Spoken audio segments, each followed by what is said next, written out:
And where and when were you born? I was born in Oakland on January 29th in 2005. So that makes you an Aquarian? Yeah, it makes me Aquarius. And they're really forward thinking visionaries, thoughtful. Do you identify with those traits? Yeah, I can be like thoughtful and also for Aquarius, they really like nature, which I really do a lot. Where do you find nature in Oakland? Where I find nature in Oakland is sometimes I like live near a park, so sometimes I would go there and see like all the plants and all scenery and stuff. And there's that big lake Merritt, right? That lake is nice in Oakland. Yeah, I really like that. What are three words to describe you for someone who doesn't know you? Uh, Three words that would describe me would like I feel like my family would say I'm really hardworking. Um, I could be nurturing and also kind. Hmm, nice.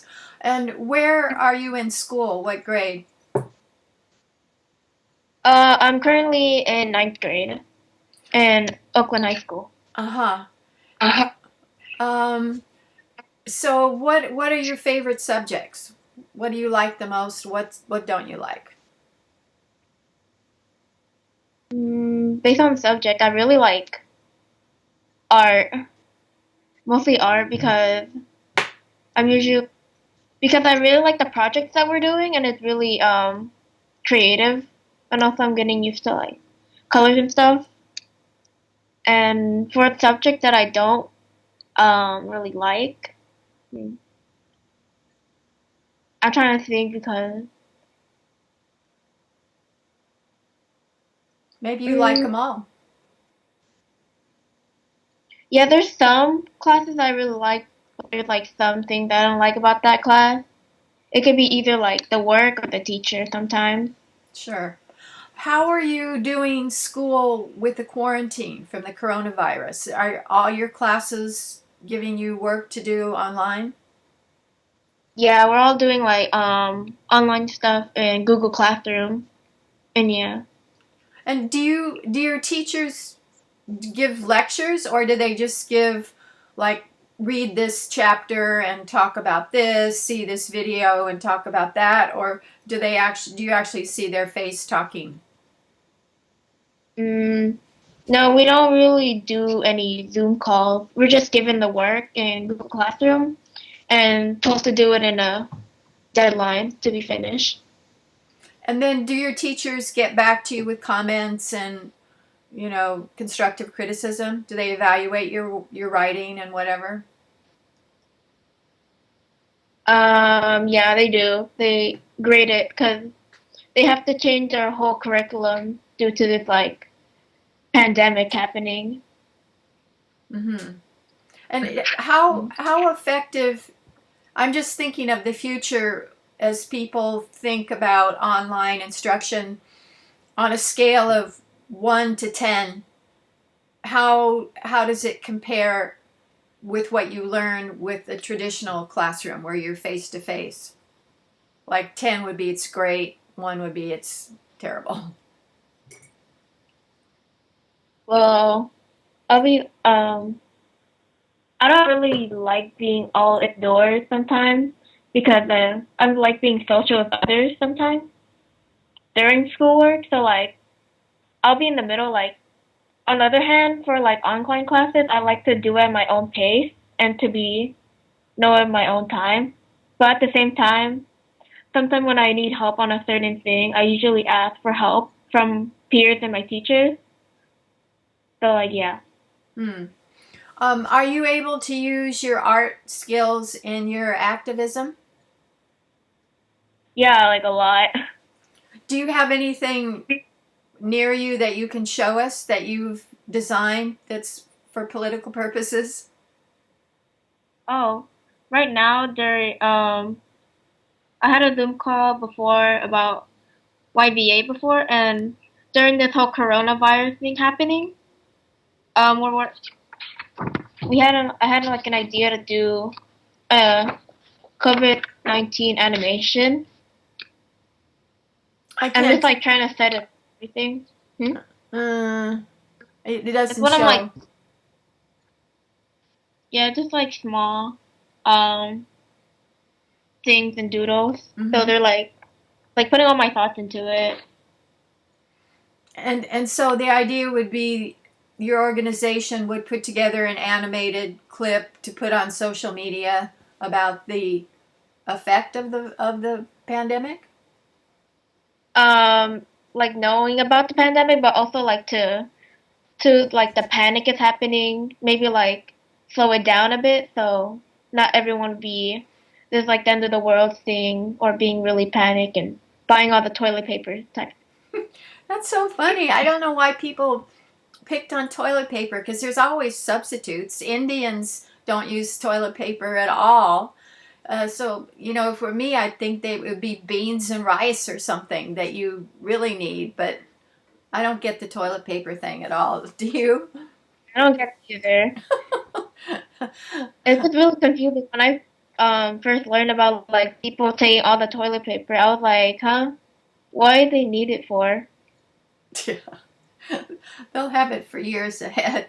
Do you have brothers and sisters? Yeah, I have one sibling.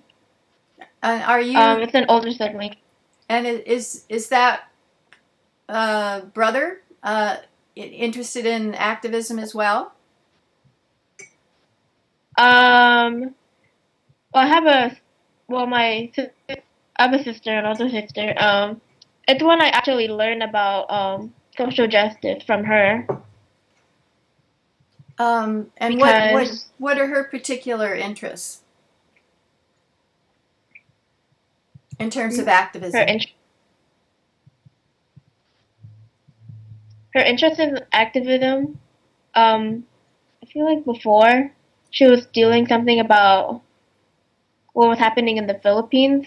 I don't like something climate really, but like something about the Philippines because we're like Filipinos and stuff. Mm.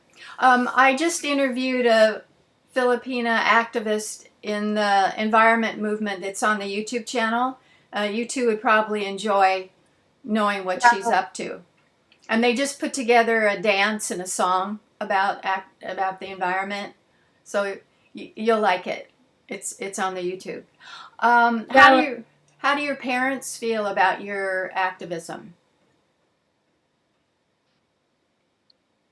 what my parents feel about activism, they're really proud what I'm doing for the environment and everything, and they support me all the way about it, Great. stuff like that. Mm. So the the initial problem that got you to be an activist was the proposed coal shipping into the Port of Oakland. Is that correct? Yeah, from Phil Tagami.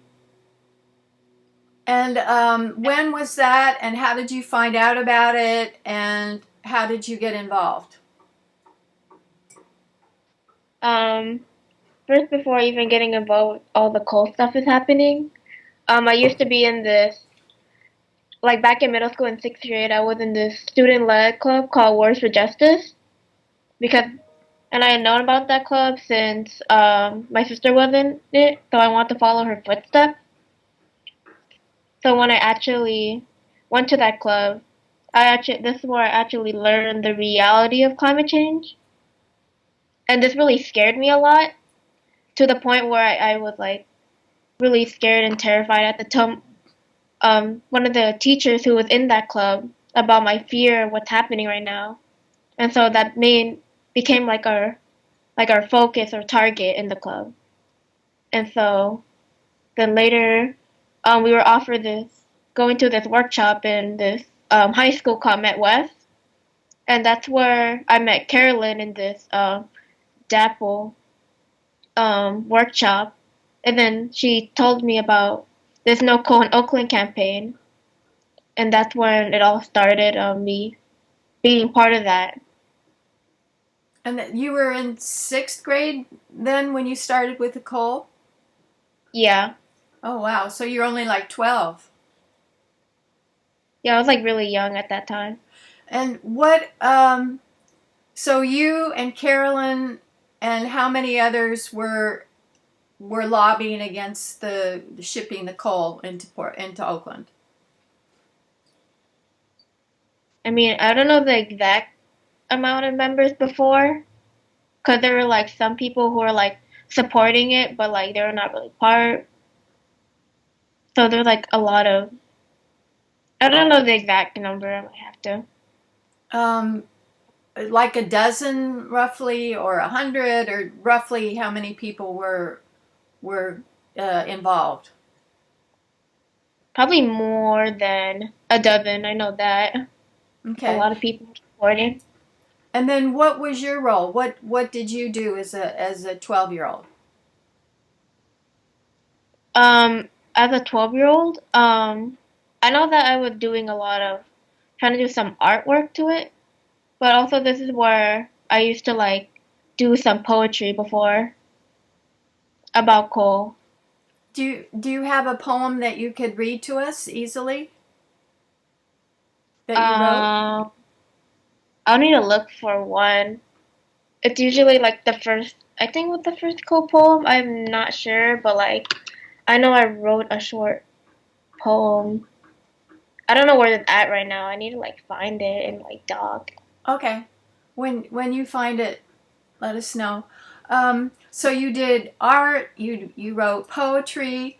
Um, I'm sure that you posted on social media. Is that an accurate statement? I mean, some parts are in some articles, like the poem, but also like some stuff are like up on it. Um, Articles in newspapers or articles on your website or both? I mean, some of them are in articles, and I think on social media. I know from that. Mm-hmm. And what was the outcome? Is he still trying to get coal shipped into Oakland, or where is it? Where does the status now? So now this is taking so long just for him because like now I think they're in court. Now we're just waiting for like the outcome if there will be no coal terminal or that there will be, but and Oakland has to like change it up. So I Um, think we're still waiting on that, but like I don't know about the news more about that. so what's the legal issue? I mean, what are the opponents saying, and what is the businessman saying in terms of, oh, this is right or that's right? What are they fighting about? So like Phil Tagami decided to build this coal terminal in this like old military place in Richmond, which is like I think it was Richmond or like West. No, it was in West Oakland, and then we're like, and like in West Oakland, there's a lot of people of color and also like youth in there.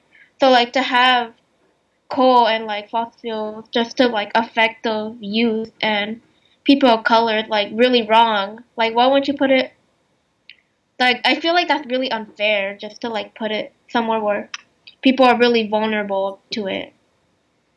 Was the worry about transporting the coal and the coal dust or whatever would affect people because of the transport, or is it because of the longer term effect of fossil fuels in general?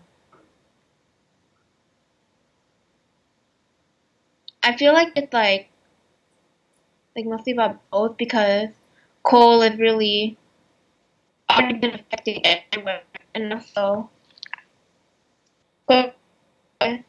affect that one part. Just like in West Oakland, it's just one of the big things that are happening due to like coal.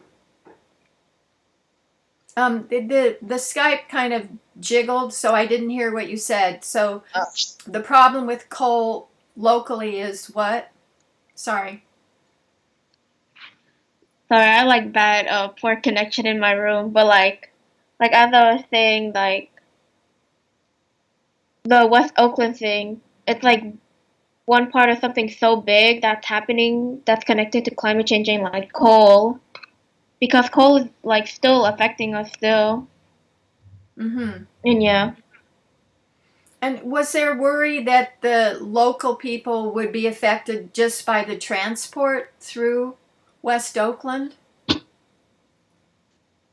it would be like their health mainly, the people's health, because like some kids, they might be developing their immune systems, but like it could be affected. Like they could get asthma or like things related. Because of like coal dust escaping as they transported it, or what? Yeah, like coal dust could be like in the air and then it'll spread to like the locals to for people to breathe it. Like it's not clean air. That's for sure. Um, and what kind of tactics did you use to oppose his terminal? What did you do that really worked? What did you do that wasn't as effective? In other words, what tactics work in getting people political change to happen? Like tactics to like help make this more known is to also like put it on social media to have the public to see what we're doing and what's going on right now, so they're aware of what we're doing right now to support our community and And stuff like.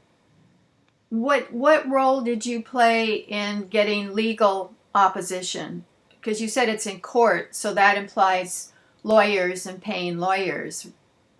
How does how did you support that legal effort?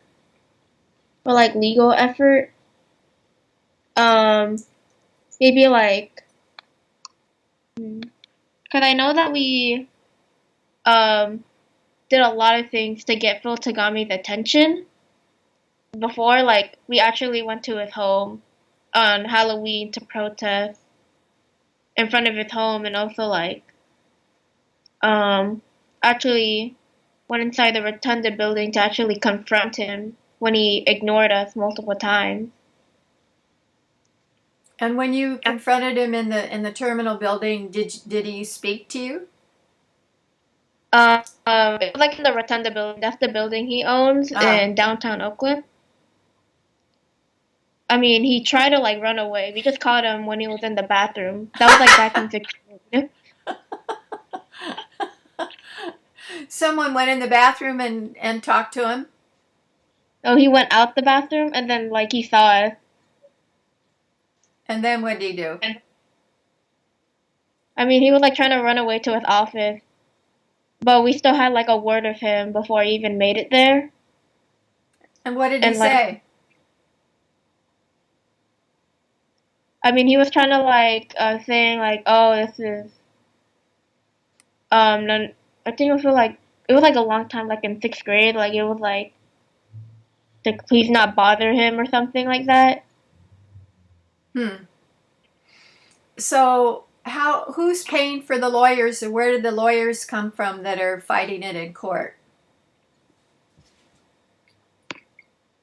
I feel like the Lord he's like, I think from himself trying to, and also his lawyers are trying to like help him with this peer pressure we're giving him because we're giving him a lot of peer pressure during this like how long have we been doing this? 3 years, It was huh? like yeah, it was like a really long fight. And what about the role of the city government and the mayor of Oakland? Are you lobbying them? Um, hmm. I mean, yeah, we're trying to like trying to get their support on this is not good. We should like stop this, and trying to get their support to like agree with us. I think they agree that having a coal terminal is really bad. Oh, good. And then the apocalypse. organization, when was that organized as in a kind of an official group? As an official group, hmm, can't remember because it's been like a while. Because it was like a transition. It was like still it's still part of it, but like the name just changed. From I feel what like that was from what to what? to like calling it it was used to be called like Youth versus Coal, and then it turned into like Youth versus Apocalypse. And when like was the web page set up? The Youth versus Apocalypse. When was that set up? I feel like it was still during my middle school time, maybe like 7th or 8th grade when it happened. When I was still in, and yeah, I think so. And did you help set it up, or who set up the website, and how was the name decided upon? I mean, the name was decided on during our still like Youth versus Coal group with like different other schools in it together. I think the name got it from like there. And for the website, I don't know who created it, but like it's been a while. Mm-hmm. Are there other issues that you've kind of branched out to besides coal? Trying to remember what else have I been brought. Cause that was like mostly my main thing to do about this coal thing. Mm-hmm. I mean, like before, I used to. I don't know if it's count, but like I also like during the teacher strike, I also supported them during their time when school was still closed due to like teachers getting less paid, and I supported that to like help them. And and do you get involved in women's issues like women's marches and that kind of thing? Yeah, I went to like some marches related to that. It was really fun and cool. I know it's so powerful to be with this huge group of people with their pink hats on, and men and women and children and all kinds of people supporting the same cause. It's really powerful. Yeah, I really like the sign they made. They're really creative. Yeah, and we owe that to Trump, that he galvanized all that activism and women and other people organizing all over the country. So I'm appreciative. Yes. Do you think of yourself as a feminist? As a feminist, I mean, I appreciate. Yeah, I feel like I identify myself like a feminist because I really feel like I'm proud being a woman and female to like, and I like really get inspiration from women showing that they could be as strong as also men too could be. Mm-hmm. What struck me doing these interviews is I'm in my mind I'm comparing with second wave feminism of the 60s and 70s, and in that era books were really important. People were really influenced. Their minds changed from reading books like Betty Friedan's Feminine Mystique. But I don't hear your generation talk about books or authors influencing them. I guess because social media is so powerful. But are there Yeah. are there authors, books that have influenced you in your activism? For like books, um, I don't know, cause I've been mostly drawn to more of social media. Yeah, I think that's probably typical. Um, Yeah, what other groups do you follow besides your own local group, like national or international groups? I Climate. mean, for me, I'm mostly still drawn to like Youth with Apocalypse, but I'm also still part of the my middle school student led group Wars for Justice. So I'm still more led to that, and I'm trying to like branch out to a different club, but I'm usually like trying to do my time, and it's kind of hard doing my time. Like before, it's called Californians for Justice, and it's in my high school. But I'm still like trying to find time to like go to each meeting. Mm-hmm. Um, when you're doing social justice work or climate work, like Youth versus the Apocalypse, roughly what percent of the activists are female? Female. I feel like there's some mostly female, but I also see some males into it. Like in Apocalypse, roughly how many of the people who are really active are girls and how many are boys? Just roughly percentage.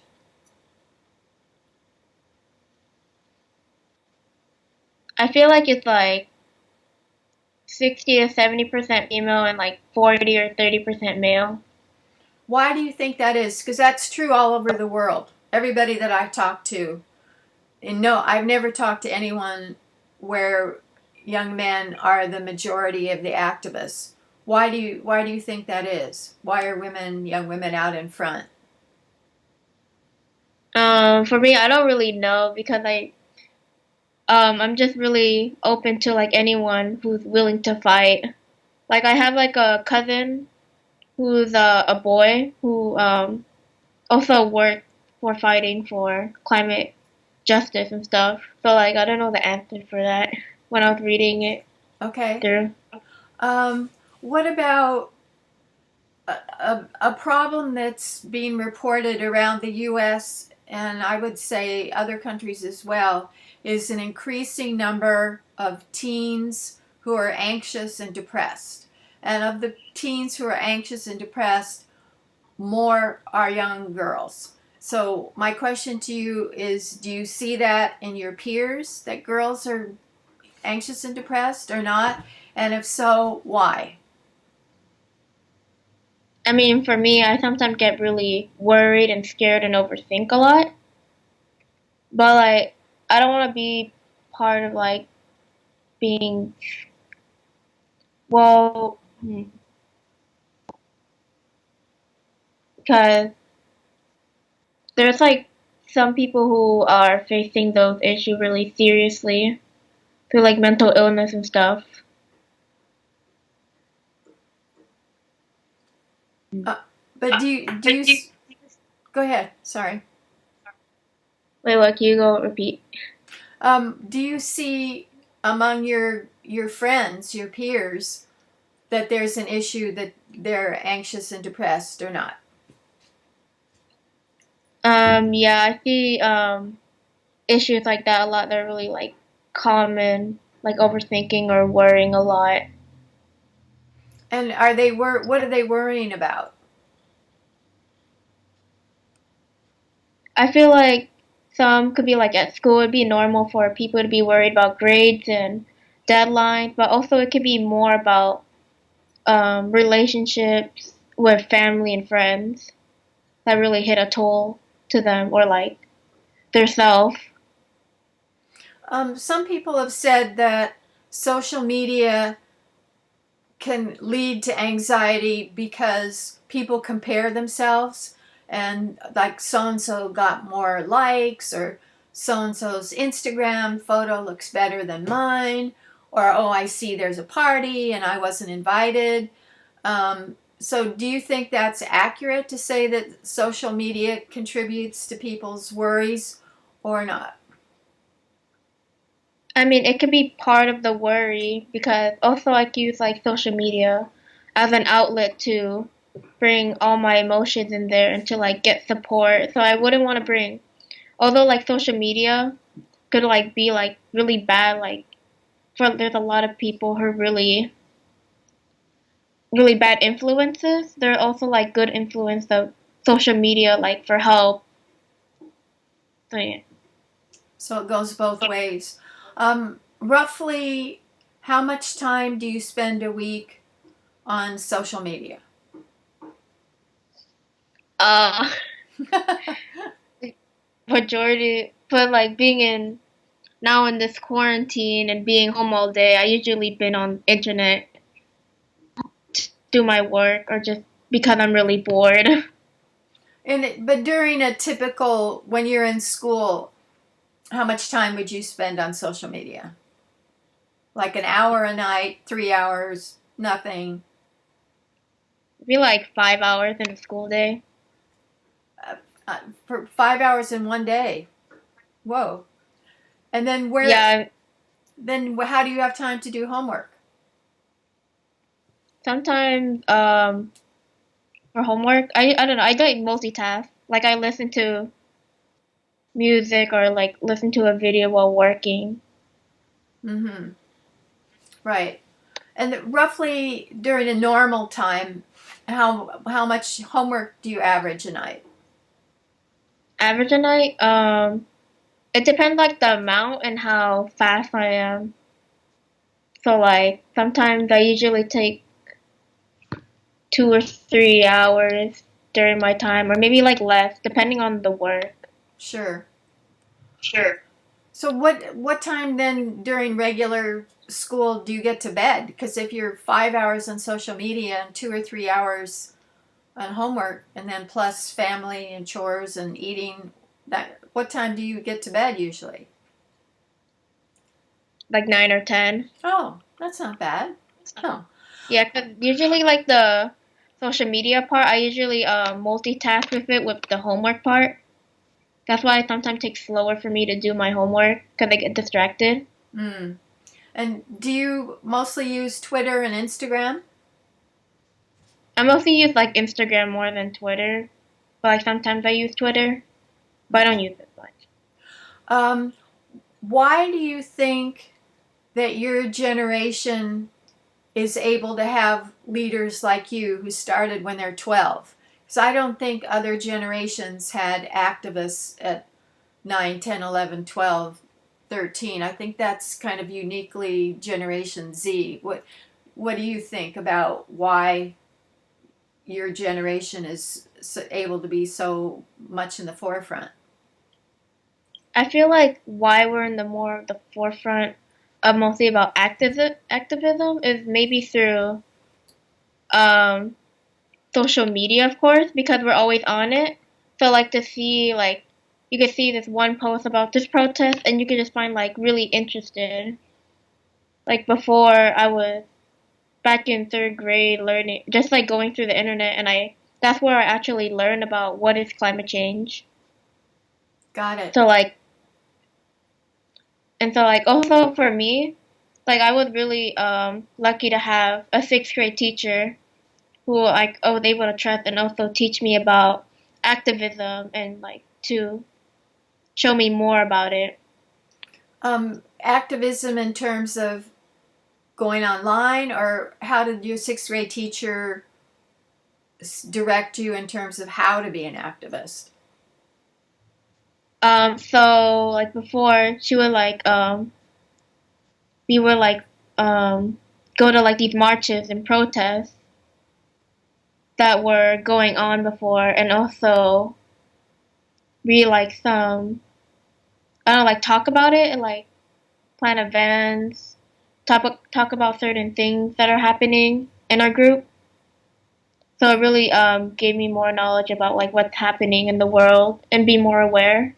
Interesting. So your teacher would tell you about a climate march or a women's march or something and encourage you guys to go. Yeah. Oh, that's so interesting. In some schools, there would probably be a lot of criticism of that teacher, but in Oakland, she could get away with it. Yeah. Um, so when you organize, like, do you ever do Fridays school strikes?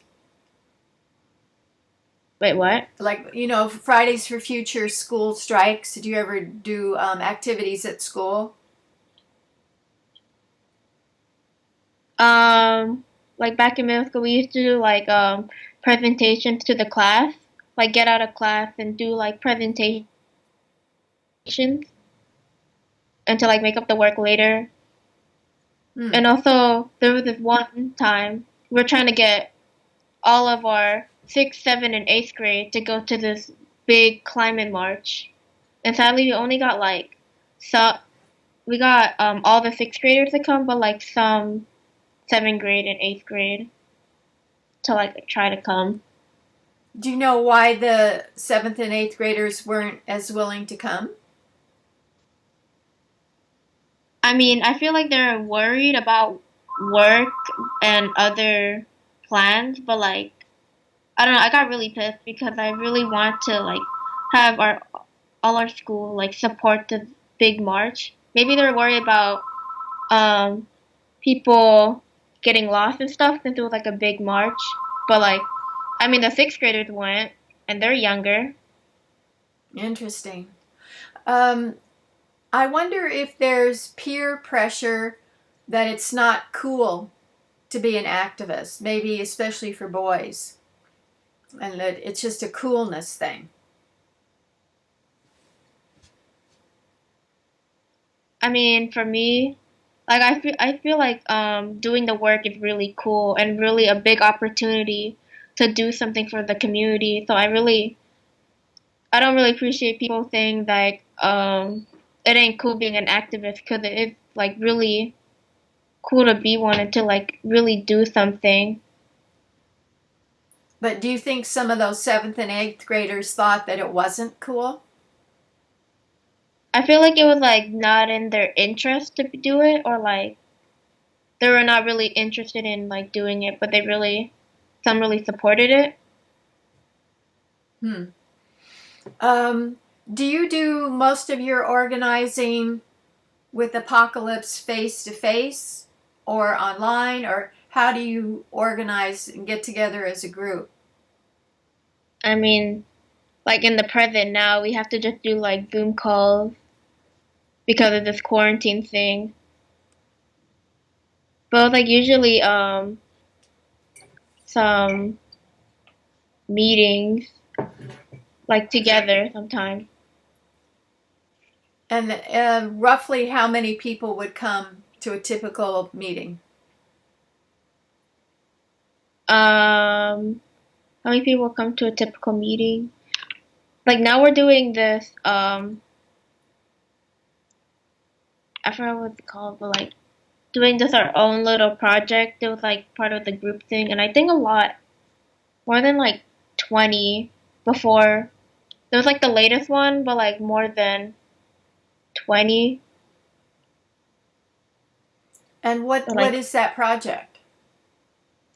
so we're doing like this project that's happening from I think like before until June, where we had to make a project on helping contribute to the cause, like the four causes like No Coal in the Bay, BlackRock, CalSTRS, and also like something with the Green New Deal, I think, or like other part of that group in Youth Vs Apolcalypse. And what are you working on in particular?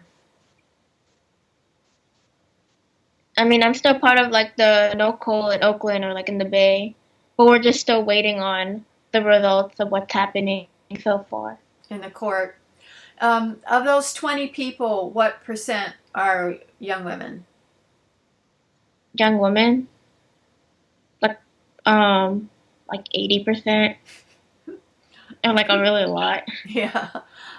Um, what would be your dream college and dream major? It's a little bit ahead of you, but you know, 3 years you're going to be headed for college. Where would you love to go?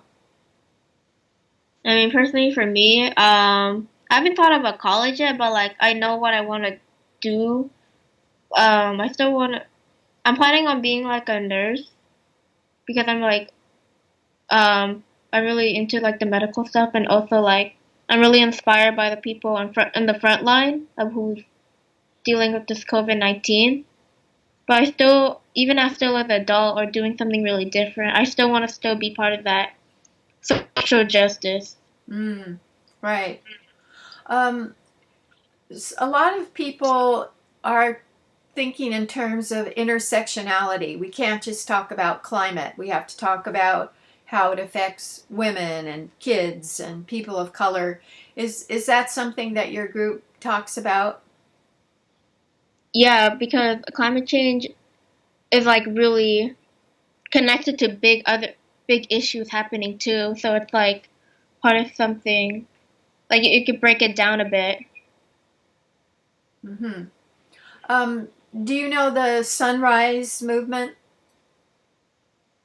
It's Yeah, yeah, I heard of them before. they're doing a training, and it's geared towards the Green New Deal. I'll send you the link in case you might be interested. It's an online 4 day, 1 hour a day training. Um, so overall, are you optimistic or pessimistic when you think about the struggle against coal or climate change, global warming? Um, like before as a kid, I used to be like really during the 3 year thing. I was like, oh my God, this is not gonna do anything. But when I see the people and when I go to protest, I feel that hope that this is gonna make a change. This is gonna make history and stuff. So like, I'm turning really optimistic because I really find strength and inspiration for people who are fighting for this cause. Mm-hmm. Do you kind of tune into Fridays for Future or Sunrise Movement, or do you mostly focus on local efforts? I really work on like local efforts, like helping around. Mm-hmm. Um, is there anything else that you think we should talk about in terms of what makes for effective organizing, how to turn around climate change, the role of young women, the role of Generation Z, anything that we've left out? Not that I have in mind, like not that I could like think of at the moment, but I feel like there should be like more things about more of the topics. But Um, like I can't think of it now. did you find a poem that you've written? Oh wait. Ooh, I haven't searched for it yet. I know I have it in I think dog. Hmm. This is really I can still find it. Um, It's deep in if my you Google find it, Doc. just email it to me and I'll add it to the YouTube, the description. Hmm. Okay, Okay. Yeah, that would seem cool. all right. Cause